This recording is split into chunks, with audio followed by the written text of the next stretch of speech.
You may not like this, but I would rather tell you the truth than give you something comforting that keeps you stuck. No one has ever truly held your peace in their hands. Not in the way you think. What you call being hurt, disrespected, or thrown off balance is often not just about what happened outside of you. It is your own mind reacting to a version of reality it expected but did not receive. At Stoicism Breath, this is one of the most important lessons you can learn. Your peace is not destroyed by every careless word, every difficult person, or every uncomfortable moment. Your peace is disturbed when your mind gives those things a meaning that takes control of your inner state. I have seen this happen in myself many times. A single sentence spoken casually by someone else would stay in my mind for hours. It would shape my mood, color my thoughts, and quietly steal my clarity. And every time, I wanted to blame the person who said it. I wanted to believe they were the cause. But when I slowed down and looked at it honestly, I saw something I could not ignore. The disturbance did not come from them. It came from the meaning I gave to what they did. That may feel uncomfortable to hear, because it asks something difficult of you. It asks you to stop looking outward for the source of your unrest, and to begin looking inward. Not with blame, but with precision. Because the moment you understand that your reaction belongs to you, you lose the comfort of thinking you are powerless. And you gain something heavier: responsibility. Marcus Aurelius understood this deeply. Not as a perfect man untouched by difficulty, but as a man surrounded every day by pressure, expectation, betrayal, and human inconsistency. He had every reason to be irritated, every reason to complain, every reason to blame others for disturbing his peace. But instead, he wrote to himself, like a student training his own mind. He reminded himself that people would be difficult, ungrateful, careless, selfish, unaware, and that none of this should surprise him, because surprise is often the doorway through which frustration enters. When you expect people to always act with wisdom, kindness, and fairness, you set yourself up to be wounded by reality. But when you understand that people will often behave from confusion, fear, ego, and habit, your frustration has less ground to stand on. You stop being shocked by human imperfection, and you begin to respond with more clarity. The truth is, you have been carrying an invisible script, a quiet set of rules about how others should treat you, how they should respond, how they should understand you, how they should behave without you needing to explain anything. And when reality steps outside that script, you feel tension immediately. You call it disrespect, you call it disappointment, you call it betrayal, but rarely do you stop and ask yourself whether anyone else ever agreed to follow the script you wrote in silence. I had to confront this in myself. Much of what I call being wronged was actually the collision between my expectations and the world as it really was. And that realization did not make me passive. It made me grounded, because it forced me to shift my focus away from controlling what other people do and toward understanding how I respond. And that shift changes everything, not in theory, but in the quiet, ordinary moments where peace is most often lost.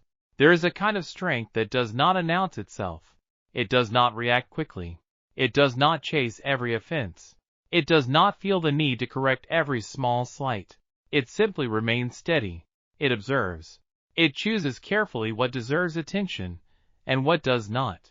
And this is the strength you begin to build the moment you stop assuming that everything that touches your life must also control your inner state. You are not required to carry every careless word. You are not obligated to internalize every inconsistency from others. You are not responsible for turning every small moment into a personal wound. And yet many people do exactly that. Not because they are weak, but because they were never taught to separate what happens from what they make it mean. And once you learn that separation, even slightly, you begin to see how much unnecessary weight you have been holding.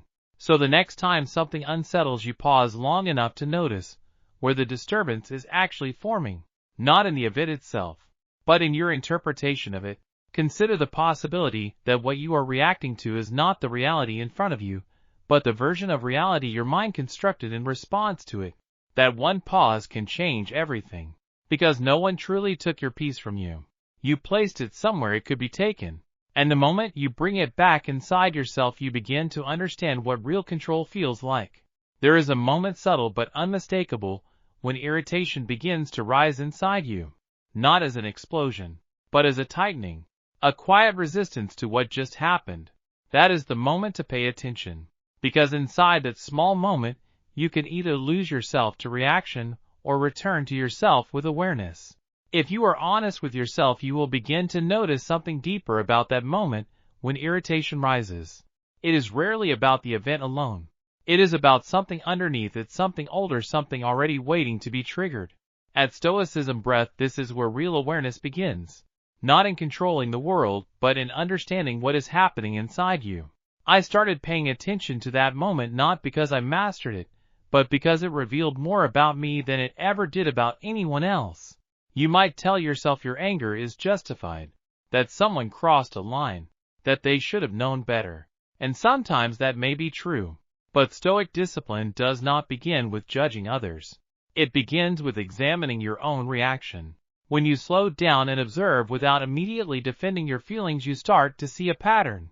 Anger often appears when reality does not match an expectation you were holding. And many of those expectations are so quiet, you did not even realize they existed. I remember feeling strong frustration towards someone close to me because they did not follow through on something they promised.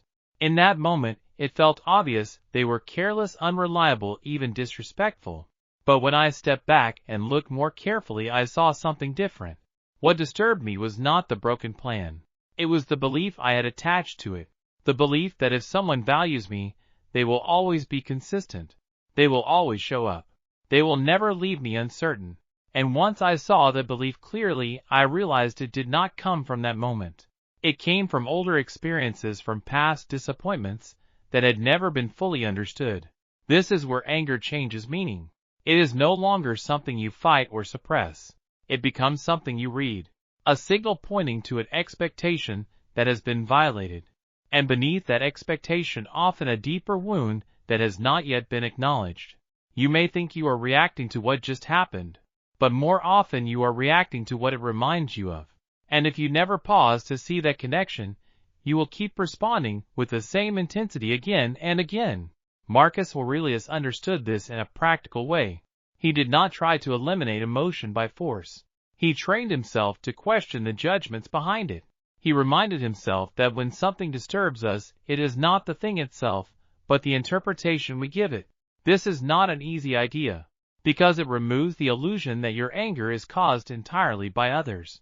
It brings the responsibility back to your awareness. But the moment you begin to see anger this way, something shifts. Not instantly, not perfectly, but enough to create space.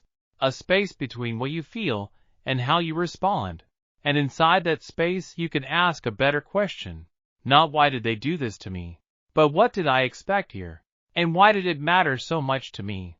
That question leads you somewhere far more useful than blame ever will. You begin to see that many of your expectations were never spoken, never agreed upon, never guaranteed by reality. And yet, you held on to them, as if they were rules the world was supposed to follow. So when the world did not follow those rules, you experienced it as a violation, when in reality, it was simply a mismatch between your internal script and the world as it is. This does not mean you abandon your standards. It does not mean you accept everything without thinking. It means you become precise about what is actually happening inside you. So your response is guided by awareness, not by hidden assumptions. And that awareness, even when it feels uncomfortable, gives you something anger never can: clarity. So the next time you feel that familiar surge, do not rush to justify it. Do not rush to silence it either. Let it speak just long enough to understand what it is pointing to. Because beneath that reaction is something that belongs to you. Something that, once seen clearly, no longer needs to control you. There is always a brief space in every moment of tension. So small most people never notice it. But it determines everything that follows. Between what happens and how you respond, there is always a pause. And whether you use it or ignore it is what separates a life driven by impulse from a life guided by intention. I did not understand this at first.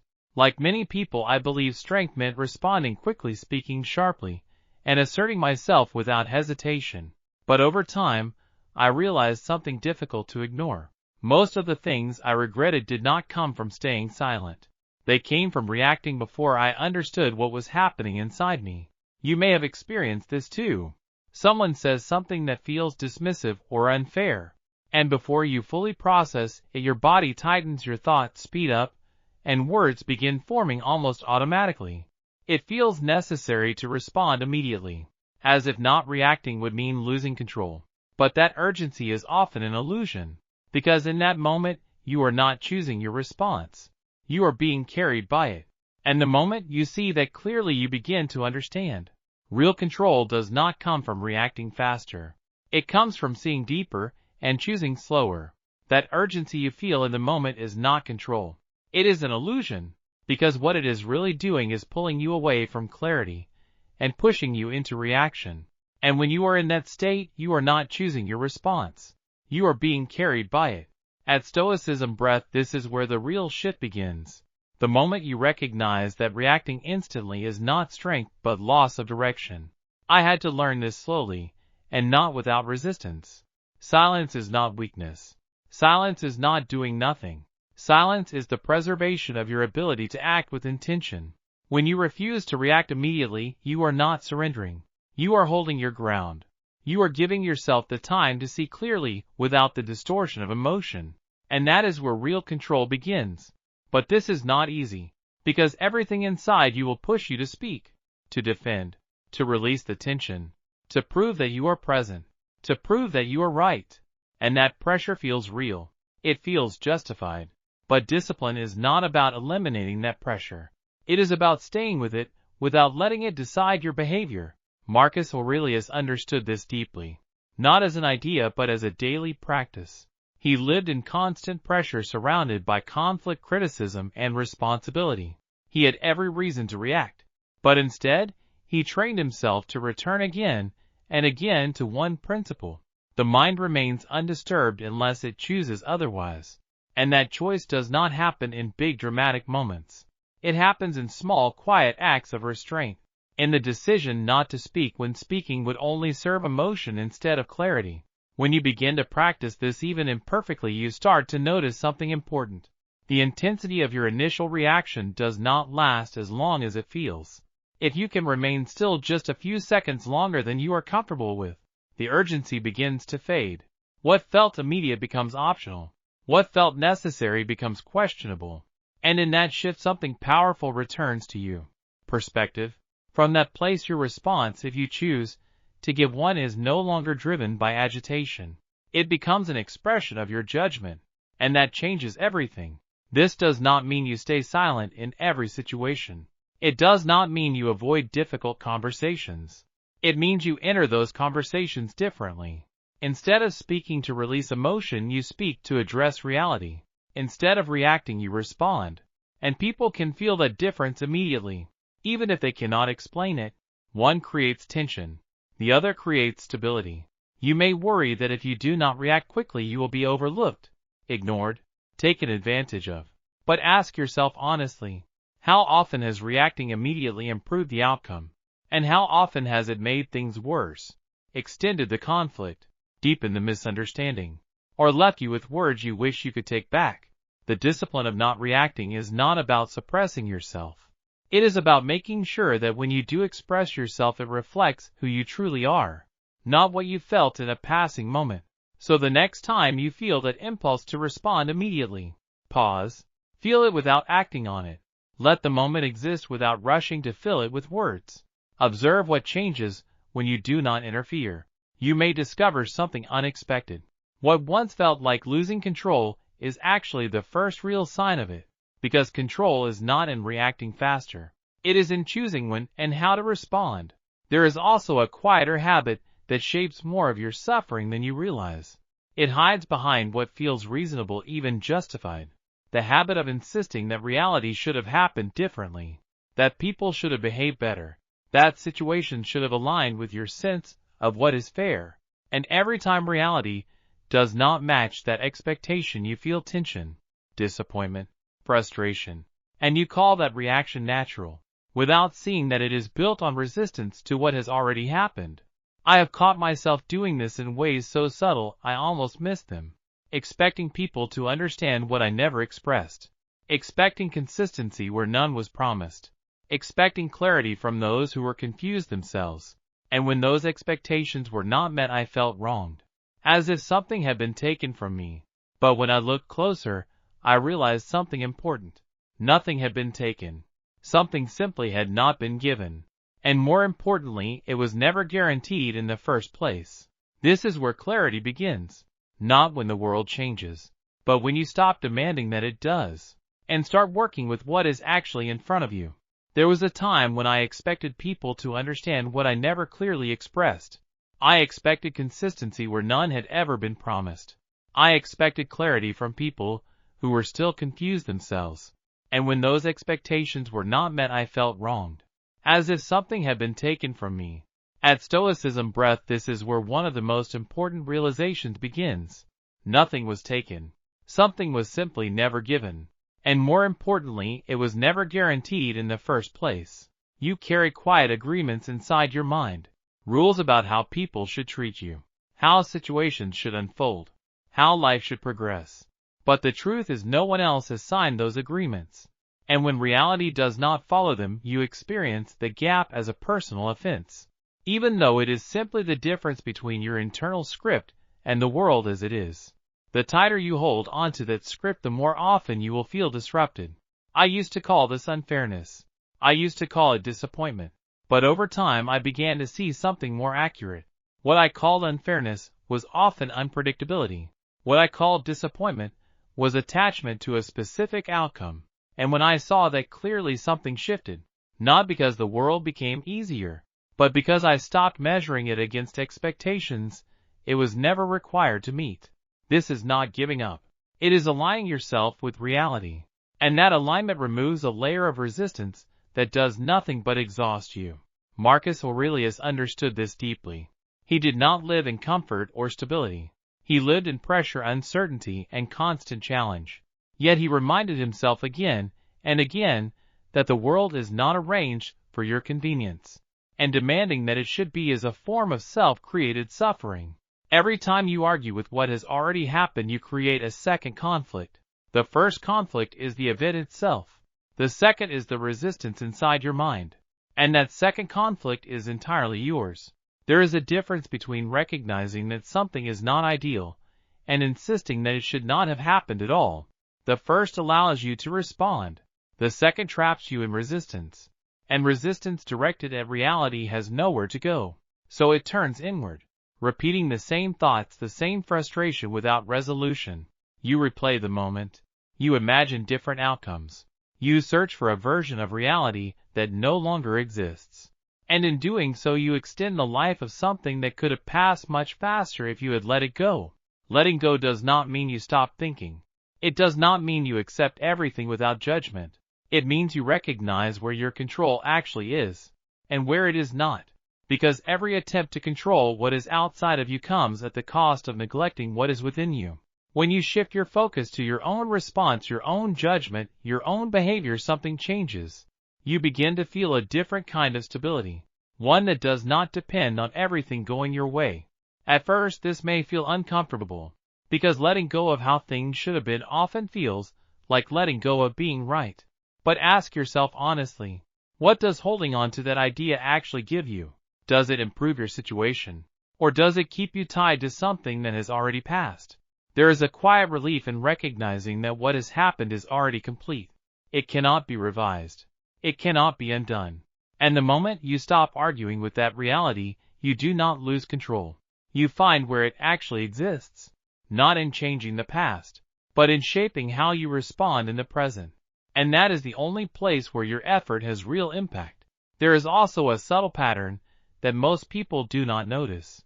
The tendency to interpret everything as if it were about you. As if every silence, every delay, every shift in tone is directed toward you personally. I have seen this in myself more times than I can count. A delayed reply becomes a sign of indifference. A short answer feels like disrespect. A distant look feels like rejection. None of these interpretations are confirmed, yet they carry enough weight to disturb your peace as if they were facts. What makes this pattern difficult to break is that it does not feel like assumption. It feels like intuition. So you trust it, you follow it, and before you realize it, you are reacting not to what actually happened, but to the story your mind created around it. And that is where most of the unnecessary suffering begins. You follow that story without even realizing it. You build on it layer by layer. And before long you are no longer responding to what actually happened. You are responding to a version of it shaped by your fears, your past experiences, and your unspoken insecurities. At Stoicism Breath, this is one of the most subtle but powerful patterns to understand. Because once you see it clearly, you begin to separate reality from interpretation. When I started observing this in myself, I noticed something uncomfortable. My mind was constantly filling in gaps with meaning that was never actually there. A silence became rejection. A delay became disrespect. A small change in tone became a sign of something deeper. And those meanings quickly turned into emotional reactions that felt completely justified. But they were built on unstable ground. I had to confront this in a simple but honest way, by asking myself a difficult question. Is this really about me? Or am I placing myself at the center out of habit? Because it is much easier to believe that everything is about you. It feels natural. It feels immediate. But the truth is often different. Most of the time other people are acting from their own internal state, their own stress, their own distractions, their own struggles that you cannot see and were never meant to carry. And when you realize that something important shifts, you do not become less important. You become more accurate. You stop placing yourself at the center of every interaction. And that alone removes a surprising amount of pressure. Marcus Aurelius understood this deeply. He prepared himself every day knowing he would encounter people who were careless, ungrateful, arrogant, and difficult. Not because he believed they were acting against him personally, but because he understood that human behavior is often shaped by confusion and inner conflict, not by intention directed toward you.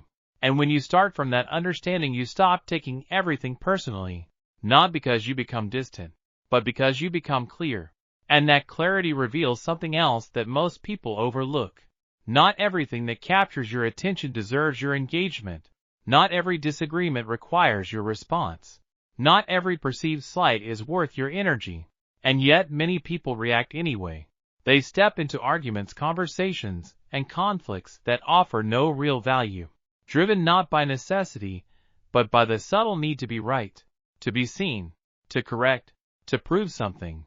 When you begin to observe this honestly, you start to notice how often you enter battles that change nothing.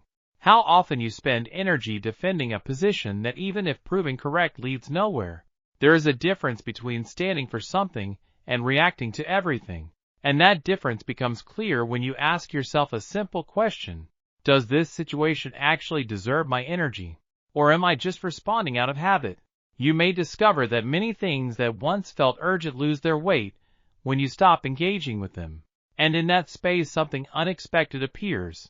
Not weakness, but a quieter kind of strength. A strength that does not need to be recognized to exist. You are not required to respond to every thought your mind produces. You are not obligated to participate in every situation that invites you in. And when you understand that, you begin to reclaim your attention. Attention that was previously scattered across unnecessary conflicts. And with that comes a new kind of steadiness. One that does not depend on other people or their behavior. You can win an argument and still move further away from yourself. And that is something most people never notice. There is another pattern even deeper than this.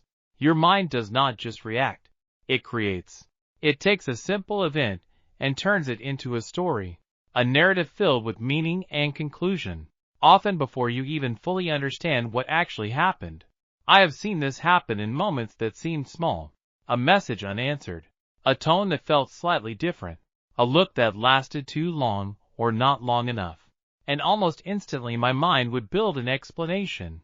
Not a neutral one, but one shaped by past experiences and hidden insecurities. You may think you are reacting to reality, but more often you are reacting to the story you placed on top of it. A version of events that feels true because it is familiar, because your mind has taken that path before. And familiarity has a way of disguising itself as truth. That is why awareness matters. Because once you begin to question the story instead of automatically believing it, you create space. And in that space you regain the ability to see things as they are, not as your mind assumes them to be. The real danger is not just that the story in your mind might be wrong, It is that once you believe it, your emotions begin to align with it. They reinforce it. They deepen it, until something that started as a small interpretation becomes a fixed reality in your mind. And at Stoicism Breath, this is where most people lose their clarity without even noticing. Because what you feel starts to seem like proof, when in fact it may only be a reflection of what you assumed. I began to notice a pattern in my own reactions. They were rarely tied to what was certain. They were tied to what I expected. And those expectations followed familiar directions. Feeling overlooked, feeling misunderstood, feeling treated unfairly. And when I traced those patterns back honestly, I realized something important. They were not created in the present moment. They were echoes from the past. Old experiences repeating themselves in new situations, giving old meanings new life. So instead of responding to what was happening, I was reacting to what I had already learned to expect. That is the moment where real discipline begins to change. Not by trying to silence your thoughts, but by interrupting them, creating just enough space between the event and the story, so you can actually see the difference. One simple shift changed everything for me. Instead of asking, "What does this mean?" I started asking, "What else could this mean?" That question breaks the pattern. It forces your mind out of its narrow path. It opens possibilities. Even if those alternatives do not feel fully convincing at first, they weaken the certainty of the original story. And that is enough to create space. Marcus Aurelius understood this deeply. He reminded himself that the mind has the power to choose how it interprets what it encounters, not by denying reality, but by refusing to add unnecessary judgment to it. Because most of your distress does not come from the event itself. It comes from what you add to it, the assumptions about intent, the meaning you project, the quiet decision that something must represent more than it actually does. When you begin to practice this even imperfectly, something shifts. Situations that once felt heavy begin to lose their intensity, not because they changed, but because your relationship to them changed. You stop accepting the first story your mind offers. You begin to question it, to reshape it, sometimes even to let it go completely. And that gives you freedom, because you are no longer trapped in a single interpretation that may not serve you. This does not mean forcing positive thinking. That would only be another distortion. It means moving towards something more grounded, a way of seeing that allows uncertainty, that does not rush to conclusions, that leaves space for the possibility that your first reaction is incomplete. And in that space, something powerful happens. Your emotions become less automatic, less rigid. Your responses become more stable, more intentional, because you are no longer being carried by every passing thought. You may not be able to stop your mind from creating stories, but you can choose which ones you continue to believe. And that choice, repeated over time, begins to reshape how you experience everything. It was never just about what happened. It was about what you decided it meant. And there is another layer to this that most people overlook. A quiet kind of exhaustion. Not from what you do, but from what you keep carrying long after it should have been released. Old conversations. Unresolved moments. People who are no longer even part of your life.